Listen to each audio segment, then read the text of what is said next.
Hello everyone, मेरा नाम संस्कृति है। आज हम 8 मई 2025 के महत्वपूर्ण करंट अफेयर्स को डिस्कस करेंगे। आइए स्टार्ट करते हैं।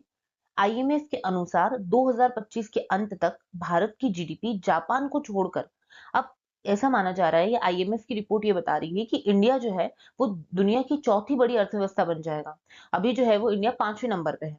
ठीक है, सबसे बड़ी अर्थव्यवस्था अगर हम देखें या जीडीपी का आकार सबसे ज्यादा किसका है, यूएसए का है, फिर चाइना का है, ठीक है, फिर जर्मनी का है, फिर जापान का है और इंडिया जो है वो 5वें नंबर पे है। ठीक है, पर अभी ऐसा माना जा रहा है या आईएमएफ बता रहा है कि 2025 के अंत तक जो है वो जापान को पीछे छोड़ देगी भारत की अर्थव्यवस्था, और भारत जो है वो चौथी बड़ी अर्थव्यवस्था बन जाएगी। इसमें उन्होंने जो है वो कुछ उनकी रिपोर्ट में कुछ डाटा भी बताया गया कि उन्होंने ये बताया कि भारत में जो है वो नॉमिनल जीडीपी कितनी हो जाएगी, 4287.017 बिलियन डॉलर। अब नॉमिनल जीडीपी क्या होती है और रियल जीडीपी क्या होती है, ये मैंने एक राष्ट्रीय आय वाला लेक्चर लिया था, उसमें मैंने अच्छे से बताया था कि नॉमिनल जीडीपी क्या होती है, रियल जीडीपी क्या होती है। पर अभी हम यहाँ पे ये समझ सकते हैं कि नॉमिनल जीडीपी में इन्फ्लेशन जो है वो इंक्लूड रहता है। ठीक है, तो नॉमिनल जीडीपी में उन्होंने ये बताया कि नॉमिनल जीडीपी का साइज कितना होगा, तो 4287.017 बिलियन डॉलर होगा, जो जापान से जो है वो थोड़ा सा ज्यादा होगा। अगर हम देखें कि आईएमएफ के बारे में थोड़ा बहुत हम देख लेते हैं कि आईएमएफ क्या है, तो इंटरनेशनल मॉनेटरी फंड है इसका पूरा नाम। अगर हम देखें तो 1944 में ब्रेटन वुड सम्मेलन हुआ था। ठीक है, उससे जो है वो आईएमएफ निकल के आया था। इसकी स्थापना हम देखें तो 27 दिसंबर 1945 में आईएमएफ की स्थापना हुई है। इसका हेडक्वार्टर कहाँ पर है, तो इसका हेडक्वार्टर वॉशिंगटन डीसी अमेरिका में है। इसमें अभी वर्तमान में अगर हम देखें तो 190 देश इसके सदस्य देश हैं। अगर हम देखें तो आईएमएफ की खुद की एक मुद्रा होती है जिसे बोलते हैं एसडीआर, यानी कि स्पेशल ड्राइंग राइट्स, ये आईएमएफ की मुद्रा होती है। आईएमएफ के बारे में अगर आपको विस्तार से समझना है तो आप कमेंट करके बता सकते हैं, तो मैं उसके लिए एक अलग से लेक्चर लेके आईएमएफ और उससे जुड़ी जो चीजें हैं वो अच्छे से हम डिस्कस कर लेंगे। अब देखते हैं कि सबसे ज्यादा, क्योंकि अभी मैंने बताया कि यूनाइटेड स्टेट यानी कि जो यूएसए, उसकी जीडीपी का जो साइज है वो सबसे ज्यादा है। मतलब जो यूएसए है वो दुनिया की सबसे बड़ी अर्थव्यवस्था है, उसके बाद चाइना है, तीसरे नंबर पे जर्मनी है और चौथे पे अभी वर्तमान में जापान है। पर आईएमएफ ने क्या बोला है कि 2025 के अंत तक इंडिया की जीडीपी जो है वो इतनी ज्यादा होगी कि इंडिया जो है वो दुनिया में चौथी बड़ी अर्थव्यवस्था बन जाएगा। तो ये हमारे लिए महत्वपूर्ण था। अब देखते हैं विश्व एथलेटिक्स दिवस। विश्व एथलेटिक्स दिवस जो है इसका उद्देश्य क्या है, तो युवाओं में खेल के प्रति जागरूकता को बढ़ाना और एथलेटिक्स को प्रोत्साहन करना। हमारे लिए इंपॉर्टेंट क्या है कि इसका आयोजन कब होता है, तो 7 मई को विश्व एथलेटिक्स दिवस मनाया जाता है।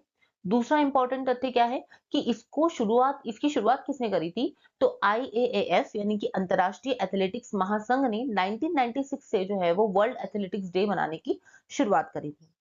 आगे बढ़ते हैं। अब देखते हैं एसबीआई निदेशक प्रवीण सूद को सेवा विस्तार 1 साल के लिए बढ़ाया गया। प्रवीण सूद जो है, सॉरी एसबीआई नहीं, सीबीआई। तो प्रवीण सूद जो है वो वर्तमान में अभी सीबीआई के क्या है, डायरेक्टर है, सीबीआई के निर्देशक है प्रवीण सूद। इनके कार्यकाल को बढ़ा दिया गया है। तो थोड़ा बहुत हम समझ लेते हैं कि सीबीआई क्या होता है। सेंट्रल ब्यूरो ऑफ इन्वेस्टिगेशन, केंद्रीय अन्वेषण ब्यूरो इसका पूरा नाम है। अगर हम देखिए तो इसकी स्थापना कब हुई थी, तो 1 अप्रैल 1963 में इसकी स्थापना हुई थी। हालांकि ये जो अपनी पावर है वो दिल्ली विशेष पुलिस बल जो है उस एक्ट से ये अपनी पावर लेता है।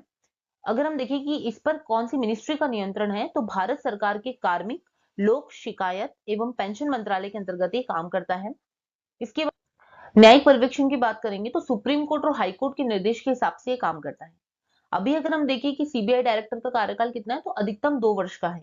हालांकि जो ये प्रवीण सूद जी हैं इनका कार्यकाल कंप्लीट हो चुका था।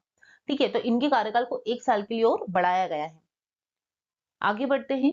अब देखते हैं कि भारत और ब्रिटेन के बीच में फ्री ट्रेड एग्रीमेंट साइन हुआ है, और ये बहुत लंबे समय बाद, मतलब 3 साल जो है इसको लग गए हैं। मतलब कोशिश की जा रही थी 3 साल से कि भारत और ब्रिटेन के बीच में फ्री ट्रेड एग्रीमेंट साइन हो जाए, और अब जो है वो फाइनली साइन हुआ है।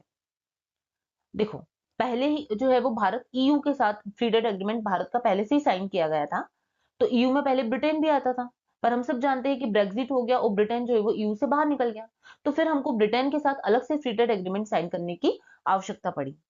अब ये फ्री ट्रेड एग्रीमेंट क्या होता है, तो फ्री ट्रेड एग्रीमेंट यानी कि जो मुक्त व्यापार समझौता है वो एक ऐसा समझौता है जो 2 या 2 से अधिक देशों के बीच में आपसी व्यापार को बढ़ावा देने के लिए किया जाता है। इसमें होता क्या है, इसमें वस्तु और सेवाओं के आयात निर्यात पर टैरिफ और नॉन टैरिफ बाधाओं को कम करा जाता है। जो टैरिफ लगता है देश में आयात निर्यात करते वक्त जो टैक्स लगते हैं उनको बहुत कम कर दिया जाता है। ठीक है, इससे क्या होगा, इससे ये होगा कि दोनों देशों में व्यापार अच्छा बढ़ेगा। ठीक है, दूसरा क्या आएगा, व्यापारिक उत्पादों पर कम या फिर शून्य सीमा शुल्क लगेगा, निवेश और तकनीक का आदान प्रदान हो पाएगा, प्रतिस्पर्धा को बढ़ावा मिल पाएगा। तो ये सारे जो है वो इसकी लाभ हो सकते हैं फ्री ट्रेड एग्रीमेंट के। तो अभी जो है वो भारत और ब्रिटेन के बीच में फ्री ट्रेड एग्रीमेंट साइन हो चुका है। इस प्रकार आज की जितनी भी महत्वपूर्ण न्यूज थी, जितने भी महत्वपूर्ण करंट अफेयर्स थे, वो हमने डिस्कस कर लिए हैं। यदि आपको ये लेक्चर अच्छा लग रहा है तो आप ज्यादा से ज्यादा लोगों को शेयर कीजिए, लाइक कीजिए और चैनल को सब्सक्राइब कीजिए।